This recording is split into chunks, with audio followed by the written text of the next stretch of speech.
Meet Pat. Pat stands for Public Accountability Team. Over the last few years, there's a lot of conversations about councils going bankrupt.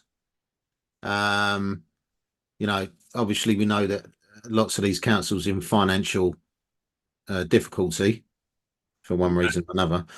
But yeah, so usually on account of their bad behaviour. Anyway, on account of bad behaviour, yeah, something like that.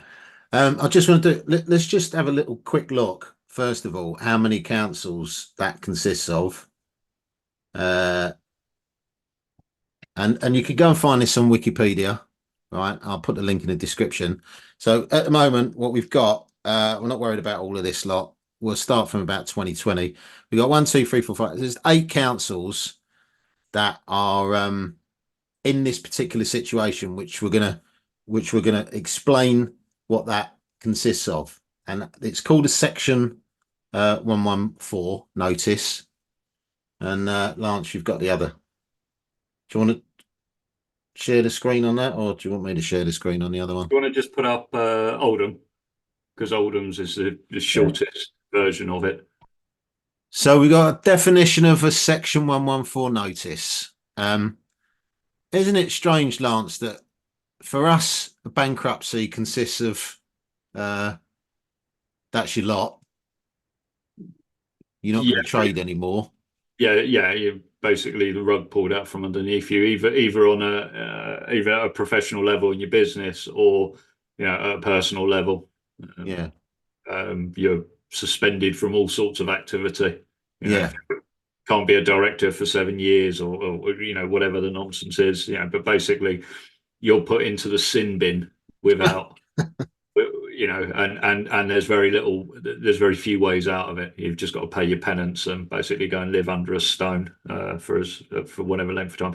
But yes, the councils, they shouldn't call it bankruptcy, because what they're doing is, like with anything, selling you a bit of a misnomer, really. So whenever you're hearing that they're going bankrupt, well, no, they're not really. And Oldham's put it quite nicely. It's in one page. Should be able to read it. But what's really interesting, and we talked about this offline a few days ago, was it's the CFO, so the Chief Financial Officer of the relevant authority, makes a report under the 114, effectively says, because he, her, whatever, is in a given financial year that they are unlikely their expenditures are going to be beyond their resources. What that really means is it kind of comes down to the CFO when he reaches that point of nervousness. It's reliant, and I know this because I've been worked in many places. It's going wrong. At what point do you actually step forward? And this is a part of Pat, really. This is what Pat should be doing. It should be pushing to understand the exact position of these things. And sorry to go off topic a little bit, but when we were in Colchester last Wednesday, it was quite interesting, because there was a lot of talk about how close they are. That's it.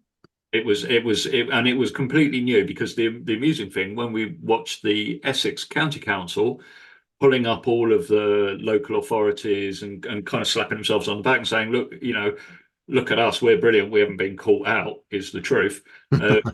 We then attend a Colchester meeting where they're basically kind of skirting with arguably the 114 notice. I don't know, and I don't know enough details, and I didn't stay on to watch the budget argument. But the point being is that all that's happened with the ones who have gone into the 114 is that the tide. It's not until the tide goes out that you find out who hasn't got any underwear on, who's swimming el flagrante delicto, as it were. But the truth is, if you get a proper tidal, range, you'll probably find, to a greater or lesser extent, they're all up to the same business, and it's there but for the grace of God. Yeah. But anyway, that's another thing that kind of Pat needs to kind of be a part of. But when it comes to the 114, it's important to note that it's the CFO, and it's when the CFO probably feels that he will be personally on the hook for not having done something that he probably should have done. So it's when they, those nervous nights. Yeah. And whereas in truth, we shouldn't be in the situation where one individual can try and skirt, and they'll be under enormous political pressure to avoid doing this. And remember, these guys, they don't want to be the CFO that calls time. No. No CFO wants to be the one who calls time. Why? Because it's going to be very difficult for them later on, presumably in life. Anyway, so what's interesting is their version of bankruptcy is not our version of bankruptcy. And if you scroll down to what happens when the S115 note is issued, all it refers to is no new expenditure is permitted. It's funny, isn't it? Brilliant.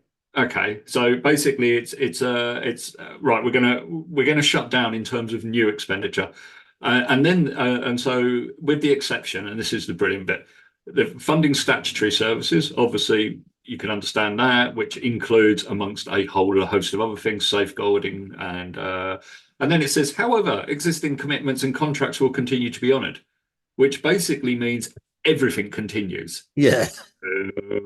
So, whatever it is that they've done wrong, I guarantee they'll have contractual obligations that they will continue to have to, Of course. that's the thing that's put them in this position. Oh, guess what? We've got contractual obligations, i.e., when they say contractual obligations will continue to be honoured, i.e., you and me will continue to have to pay for whatever it is that they've entered into. Yeah. They love to hide behind this mask of it being their money, and Yeah. it's not their money. And I've had it out with a Morden guy who basically the one of the financial officers for Morden, who stood up once and basically said this 50,000 quid they were spending on a scoping study for something. When people started to kind of go, well, hold on a minute, that's £50,000. He went, oh no, don't worry about that. That £50,000 is coming from a grant from Essex County Council. Like, sorry, that's our money still, no matter how you cut it. But when I approached them, the council, and said, look, that is slippery at best, and he's a civil servant. He's not meant to be playing political kind of slippery speak.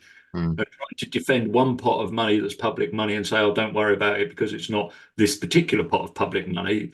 I don't think that should be a behaviour that they should be engaging in. And guess what they did? They wrote back and told me to bugger off. It's a surprise. So I think and again, if you were to scroll down, sorry, I'll start scrolling down for you. And then the only allowable expenditure permitted under emergency protocol, including blah, blah, blah, blah, blah. And then again, existing legal agreements and contracts. And then council have 21 days from an issue of 114 notice to discuss the implications at a full council meeting. Yeah. Brilliant. So you've blown it, probably through misbehaviour, but let's all sit down and kind of, nothing really changes. Of course, things are going to change in the longer scheme of things, but at the end of the day, you're all still on the hot, Mr. and Mr. Public. I mean, what's missing here? All sorts of accountability. Absolutely. There's nothing. It's just like, okay. There's nothing. Yeah. It's just, whatever.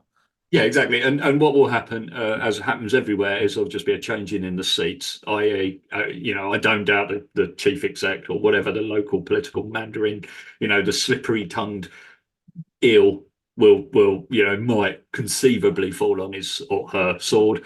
But for the most part, it'll just be a rotation of seats. You best stand down, or well, you won't be the minister for the portfolio of slippery business. You'll be we might give you a genuine job, like, can you come and destroy the local housing stock and make sure there are plenty of people in B&B, or whatever that political department is these days. The Department of Apologies and No Action.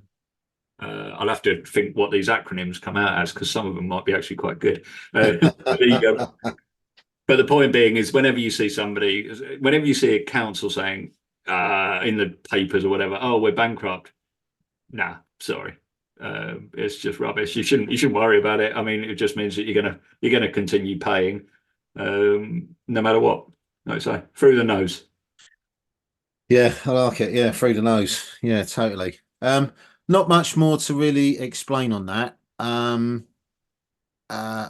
I mean, we will probably talk about some other details with regards to how the councils operate with their other financial dealings at some point. I think didn't we have an FOI in Chelmsford? Which I keep saying I'll chase up, and That's then it. Yeah, you yeah. stop talking, and then I walk back to my own little world. We'll get that FOI sorted out because that might reveal a few things that we need to explain about how the council operates. So that'll be coming up soon. Right. I think we'll end it there because I don't really want to, I don't see any reason to talk about this for any length of time. It's quite simple. There'll be 3 links in the description. Fill your boots, go and have a look. Don't worry about it. You're still paying. Always. Always. Nice one. Meet Pat. Pat stands for Public Accountability Team.